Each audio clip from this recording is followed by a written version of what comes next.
Nagmula sa iba't ibang law firms ang unang batch ng private prosecutors na para sa impeachment case ni Vice President Sara Duterte.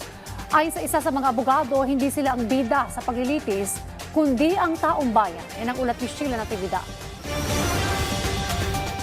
Pinangalanan na ng House Prosecution Panel ang unang hanay ng private prosecutors na makakatuwang nila para sa paglilitis ng impeachment case ni Vice President Sara Duterte. Ang mga abogadong lalahok sa trial naninindigan sa mandato ng konstitusyon. Ang pairalin ang pananagutan.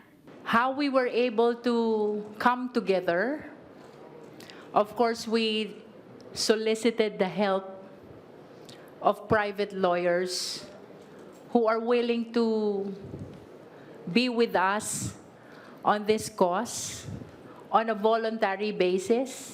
Ibig sabihin, libre, walang bayad. 10 abogado mula sa iba't ibang law firms ang tutulong sa mga miyembro ng House Prosecution Panel at inaasahang madaragdagan pa ito ayon kay Lead Prosecutor Luistro. Si Attorney Kapunan, isa sa mga lalahok sa prosekusyon, sinabing ngayon ang panahon para magbalik serbisyo sa publiko sa pamamagitan ng pagtulong sa proseso ng paglilitis ng impeachment case ng Vice-Presidente. I think in my 48 years as lawyer, this probably is what we call payback time. This has been a crusade since last year when we also volunteered to help, give legal advice to the impeachment team last year. So this is a continuation of our crusade. Giit din niya, hindi silang prosecution team ang bida sa paglilitis. This is not about us. This is not about us, public and private prosecutors. This is about all of you. This is about the country. This is about public officials being called to task on their accountability to the Constitution and ultimately to the people. Ang bida po dito ay ang taong bayan. Supporting cast lang po ang private prosecutors.